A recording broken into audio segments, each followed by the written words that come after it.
Well, you thought we were done, but we're not. Ladies and gentlemen, this is part 2 of the Logger Shooter interview. I'm here with Dagon Briggs and Jack Manley. And we're just going to hit on a couple of things that we didn't quite get to last time. So I think we'll get it going with a little tag team influences. What tag teams really kind of influence the loggers, logger style, or maybe tag teams you guys just admired growing up? I would say for the loggers, it's definitely the bushwhackers, light-ish. You know, like I wouldn't say. I mean, me personally, I would say I was more influenced by like you know, working tag teams and whatnot. You know, Brainbusters and you know, Rockers, Heart Foundation, things like that. But in terms of gimmick-wise, you know, it's kind of hard to not associate it with that. You know. I mean, what else even comes close, you know? Yeah, no, and that's the thing too with it. Like, we didn't really like base it after the Bushwhackers. It was just kind of like, as we were kind of putting it together, you know, like you can't really not acknowledge those guys. You know what I mean? Like being a baby face and being goofballs. Yeah, like you.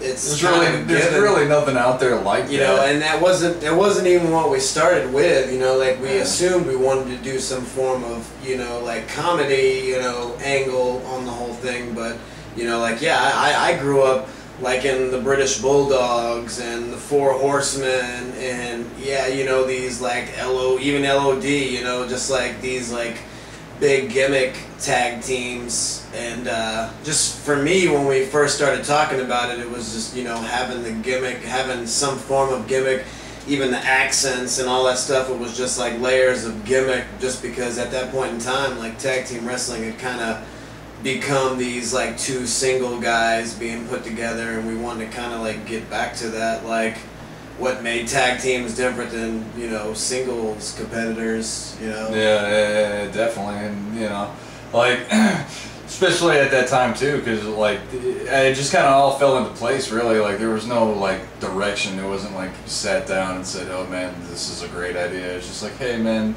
we think this is kind of funny. Yeah. I bet other people might, and if they don't, well, then at least I amused myself. So, you know, what else can I say about it, you know? And then, yeah, the rest kind of just fell down the hill with it, you know?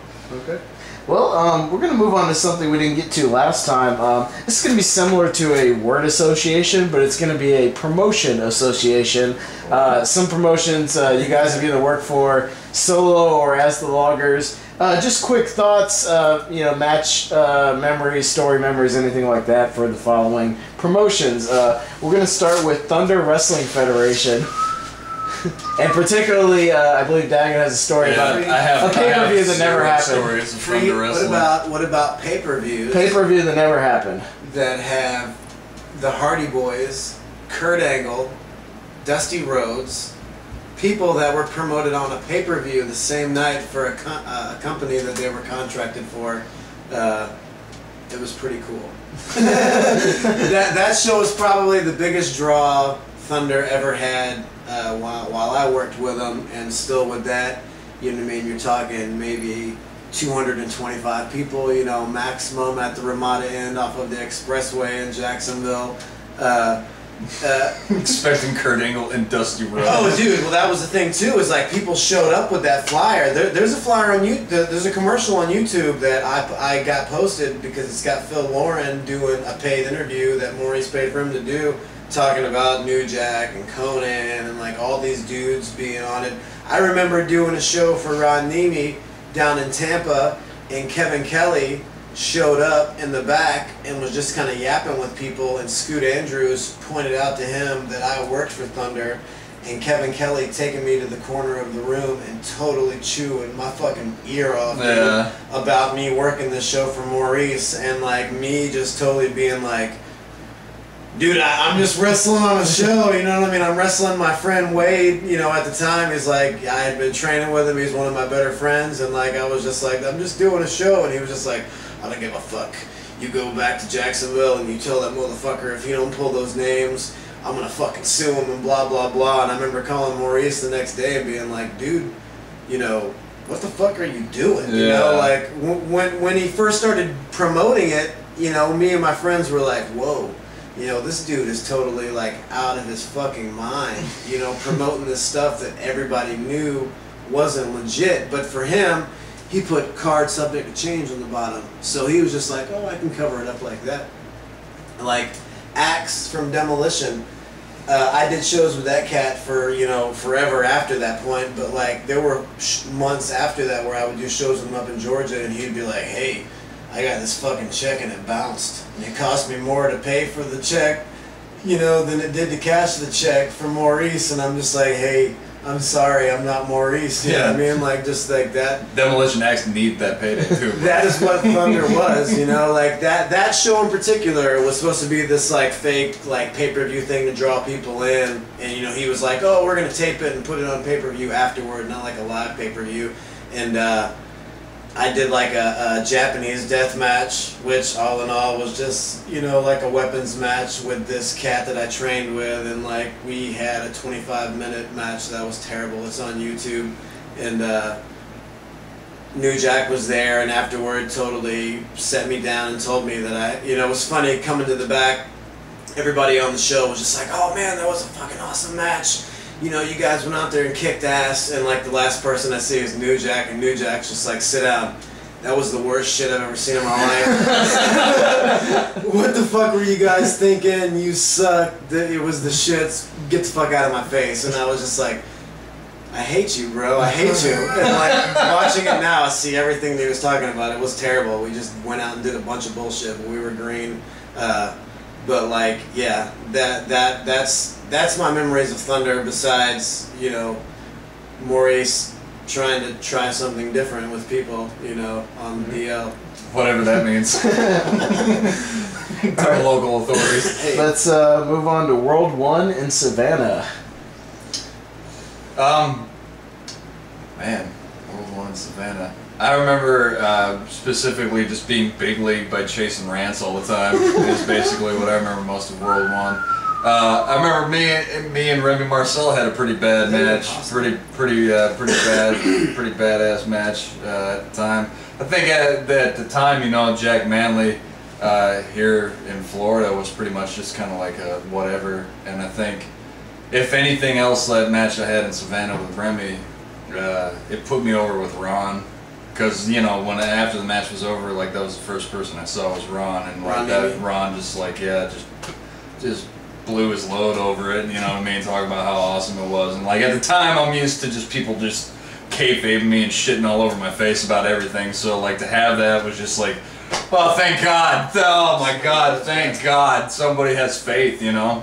Don't you have a story about Bill DeMott up in Savannah? Bill DeMott, yeah, you know, like, again, it goes back to the matches with Chase and Rance, where it's just like, I think it was like a four-way, which, I mean, you know, there were so many four-ways back in those days that I was in for absolutely. Royale. Yeah, and it's just, you know, it was Jarrell Clark and Naphtali and Chasen, so it's just like nothing but spots and spots and spots and spots, and like, that's just not really what I'm about, you know what I mean? I'm more about telling stories and whatnot. And I just remember, you know, at the time Bill DeMont was just sitting right there, and I just turned to Bill and I was just like, man, Bill, man, I don't know about all these spots. And for some reason or another, Bill DeMont thought that was just the funniest fucking thing he heard all day, and like he just started laughing hysterically, and it like made me feel so good. I mean, he could have been favoring me for all I know, you know what I mean, just be giving me shit or whatever, but like at the time I was just like, oh man, I remember seeing Bill DeMont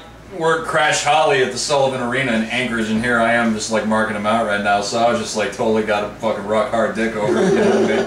It was awesome. And then like, you know, like there's so many things about the shows in Savannah, like there was such a small crowd, yet they were real hot, they were real into it, and like it's just a damn shame that nothing more could have come of it, man, because it was totally like just good looking awesome. Venue, good crowd. Yeah. Dude, the crowd would, you know, the shows were like 8 o'clock, and like literally there were some people that would be there at like 12, 1 o'clock that day, like waiting to get inside, you know what I'm talking about. Yes, I know what you're talking about. There were people like that, just the audience there was, you know, I worked in that building in a previous company, Combat Fusion, and yeah, it was just like that crowd was like, it was the same crowd every single show, and it was just like, it was awesome because you know, you got to know the crowd. Therefore, when they came back, you know, they gave what you gave, so it was awesome. And in the AWA shows too, that was like where me and Jack really first started kind of hanging around. Like, we'd get to the show hours early, you know what I mean, and like sometimes, you know, that place, they wouldn't set the ring up until, you know, 30 minutes before the show started. So, you know, we would just walk around and just like yap with each other, and you know, and literally that was where we like connected.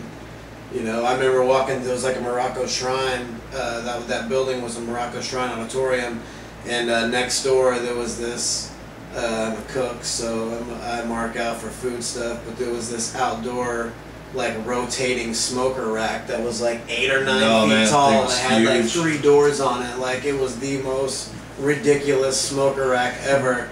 And like, we would walk over there so that I could mark out for a couple of minutes, just like being like, wow, you know, let's put some ribs on this motherfucker, dude.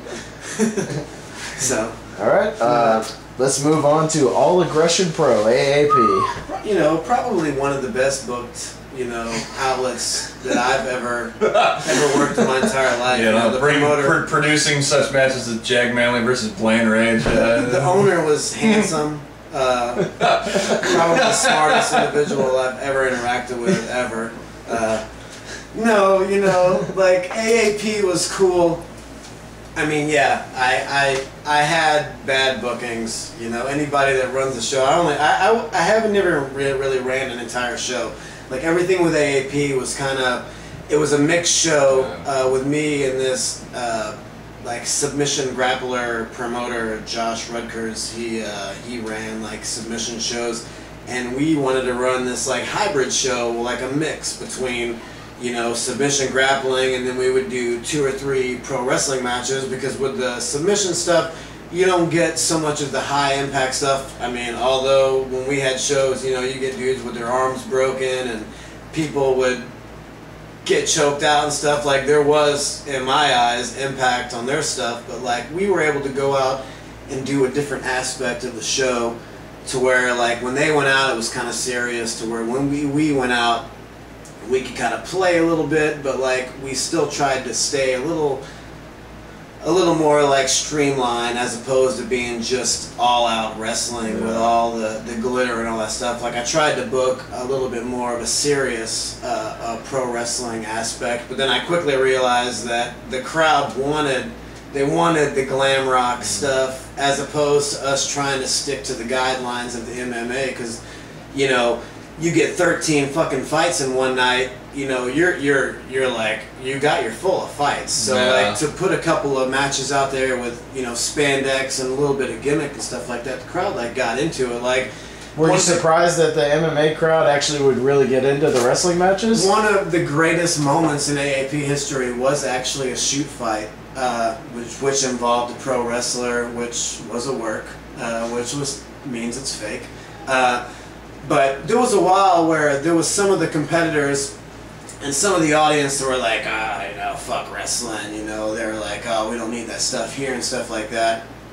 And then we booked this fake, you know, submission match, and it went over so well that, you know, like the 160 people that we had in there that night, like, stood up, and like, when the finish of the match happened, they were like, oh my god, you know, it was probably one of the best finishes out of anything that I have booked or been involved with, just because they bit it. They thought it was real. Like, it wasn't, you know what I mean? Like 1986 all over again. Yeah, it was ridiculous, because, yeah, people were just like, oh my god, they like bought it in, you know, and like, Raymond Snow was one of the guys involved, and like, it was awesome, you know, like, you know, as far as booking for AAP, I pushed myself as a heel, because I didn't want to be like pushing myself as a baby and like get over and anything like that. And I quickly realized that like the crowd there were the same crowd that worked out in the gym and who I worked out with on a weekly basis, and I quickly had to, you know, like, understand that I was on a first name basis with these people. So like, me trying to go out there once a week and act like I was an asshole, like, just the crowd didn't really like bite into it, you know. I just don't want to be that like promoter person that like puts himself over in the main event, or you know, just puts himself over in general. You know, I just wanted to have these really good super card matches. You know, and give people in Jacksonville a actual taste of good indie wrestling, as opposed to shit they've had for the last 13 years. You know. All right. Well, cool. Let's move on to Division I Pro Wrestling, D1PW. We won't talk about the Killer Bees. Division I, man. Man, it seemed like such a. Like looking back at it in hindsight, it had so much potential. I think a lot of things in Florida in general had so much potential, and it just. You get the wrong people behind it, and it just kind of falls off, man. And like D1 was definitely like the playground for the loggers, you know what I mean? Like that's where we definitely got our opportunity to start really giving what we had to offer as the loggers there. But before that, it was just a whole lot of nothing, you know what I mean? There's just Jack Manley, nobody, and these meaningless matches, and Dagon Briggs, who'd been in the Florida scene for 10 years, just kind of having these matches just because he's there. Yeah, I was in a transition period too myself at that time, because I had put on a lot of shitty weight, and you know, like I was trying to figure out what the hell I wanted to do. That was kind of where the loggers kind of like fell into place, because I was able to be the, you know, the big, the Neidhard. Yeah, you know, the bigger like goofball, and he was the you know, trim dude. You know, I don't know. D1 was awesome because like there was matches. You know, like one of the first times we worked Heartbreak Express, you know, we got to do this timber spot, which, you know, we've probably only done it a handful of times because it's just one of those spots where you have to do it with a big person in order for it to work right. And like there's just like stuff like that you know, that I think about, that like just those spots are like iconic almost, you know, just because they're so ridiculous. And like I remember I've seen it on DVD, and I remember it in my brain, but I just remember like you know, me thinking of this idea and everybody kind of giggling about it when we're talking about it and going out and doing it.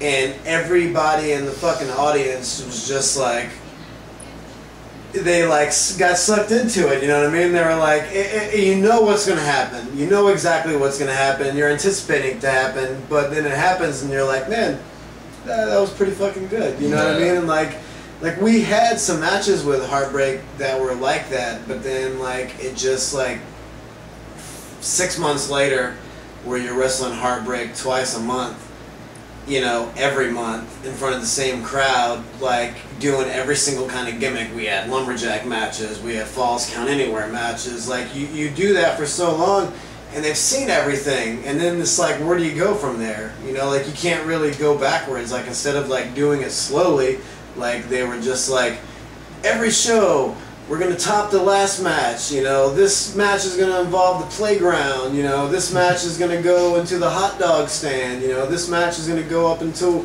where the people are, you know what I mean? Like, and it was cool, like the crowd liked it and stuff like that, but it was just like, yeah, from a promoter's aspect, it's like, where do you go after 14 gimmick matches, you know what I mean? You're going to go back to do a regular tag match? Like, no.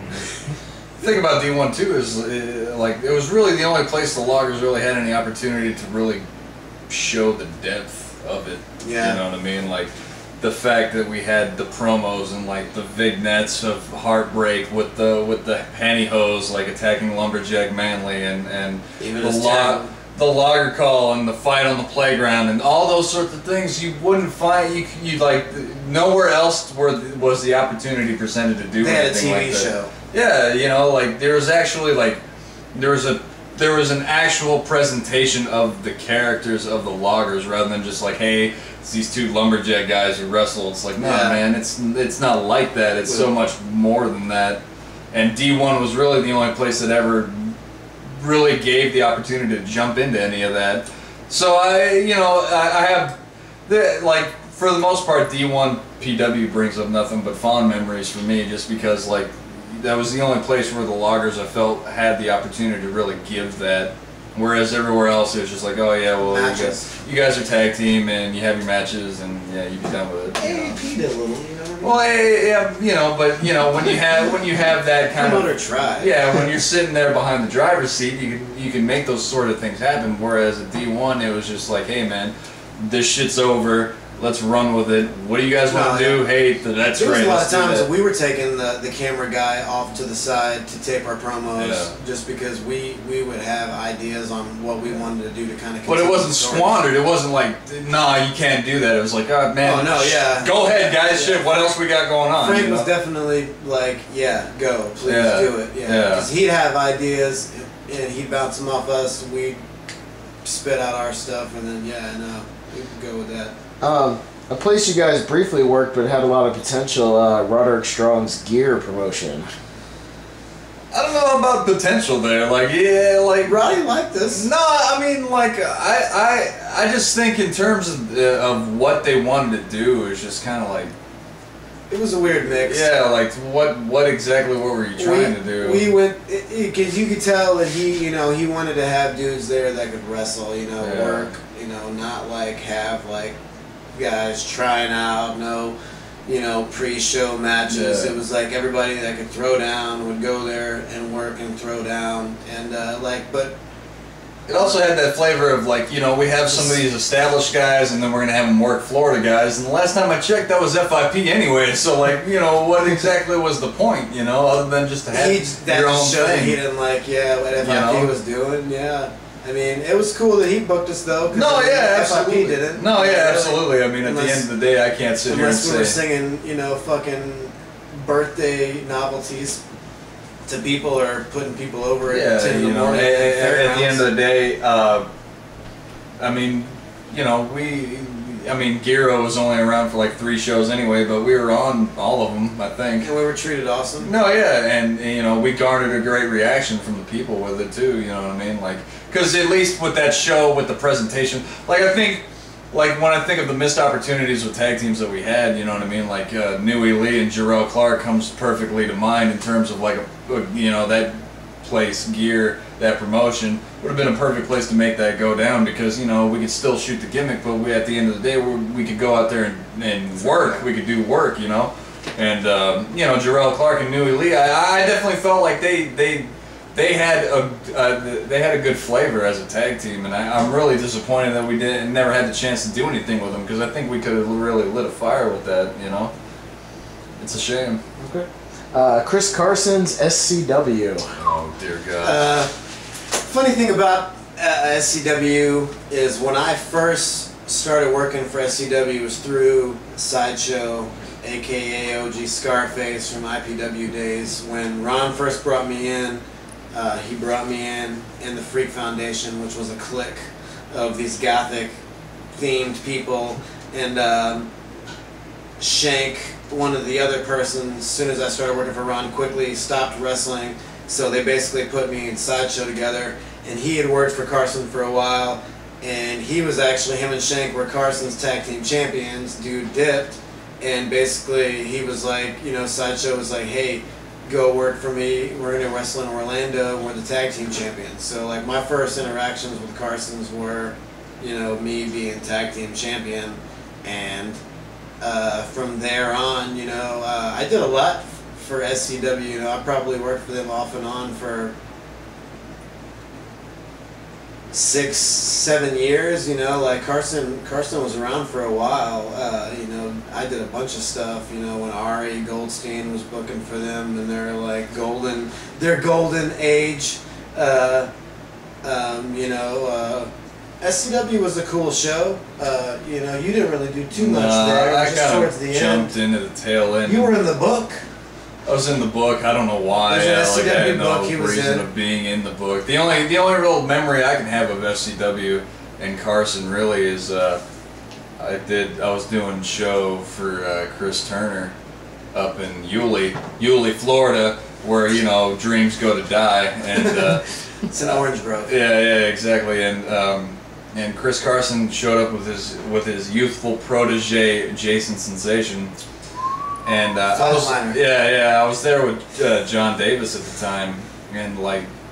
Hello? Yeah, Jason Sensation was sitting there just trying to like big league on me because obviously none of them have ever heard of me or anything like that. And Jason Sensation had to laugh at my expense, I guess, you know, just like, oh man, you know, whatever, blah, blah, blah. You know, where do you come from? You know, who are you trained by? And then that's when I proceeded to let him know that I was from, you know, the Inoki Dojo out in LA. And it'll always stick in my mind how priceless, like, his tone and his attitude and the look on his face just changed instantaneously from total big league to like, yeah, to like, oh man. And the absolute next question that comes out of his mouth is just like, oh man, do you hit hard? Like that's what he had for me, and I'm just like, nah, not really, man. But I'll be sure to make an exception for you. Trained by John Tenta, you know what the fuck do you expect? Yeah, and that was it for me at SCW. I had the one match with Jason Sensation. I think I kicked him in the head a couple times, and that was it, man. I mean, if I knew that was going to be the only time I was there in SCW, I definitely would have made sure Jason Sensation got his licks. You know what I mean? Because he definitely had them coming. But after that, it was a whole lot of kayfabe and nothing, and then you know. Good times at SCW. Yeah, I enjoyed what I did. That was all. Since, kind of in a roundabout way, we've already talked about Pro Wrestling Fusion a lot in the previous installment. I think we maybe just end on some place where you guys have been working recently. That's CWA in Stark, Florida. You know what, man? People can say what they want about Stark, Florida in terms of like where it's at and its flavor or whatever the hell it is. All I can say about Stark, Florida is they've always treated me like a king. And that's all I've ever asked for is just to have, you know, have some respect for me, dude, because I'm going out there killing myself to make your product look good. Well, and the crowd there's hot. You know, like, you know, last year we did a steady run of like 9 months, you know, in a row out there, and that building went from, you know, 90 to 120 people to, you know, like a couple hundred, you know, like, and these motherfuckers are coming in with sock hats on, and you know, and they're buying our gimmicks and stuff like that. Like we like the crowd up there is awesome. I would say if anything, Stark, Florida was really the only place that was an example of how the loggers could potentially actually be a draw, actually have like a fan base, have people there to see the loggers, because there was definitely people there who were there to see the loggers, dude. I remember specifically one of the last times we wrestled, we hadn't worked for him probably in a couple of shows, and I remember going out into the arena area before the show started, and there was like marks out, you know, kind of like coming in the door, and like a couple of people literally like seeing us and running. So their like little group already sitting down and being like, the loggers are here, you know what I mean? Like stuff like that's cool, because like they recognized us and we're like, oh shit, you know, we're gonna get something different tonight, like, and that's awesome. Yeah, you know promoters sitting there saying, you know, well, you wear jean shorts and blah blah blah blah blah, but there's people sitting in the crowd wearing sock hats getting ready to mark out for you. It's like, well, man, like, come on, man. Like, you know, we're only sitting here trying to make your product look better, and like you still have to run into that hassle and the politic over, you know, shithead marks that are just sitting around booking themselves into shit matches for the sake of just trying to make themselves feel better about going nowhere for the past 20 years, you know. 301 is an awesome road to do wrestling shows. Yeah, sorry, Barry Hardy. It's Daytona. All right.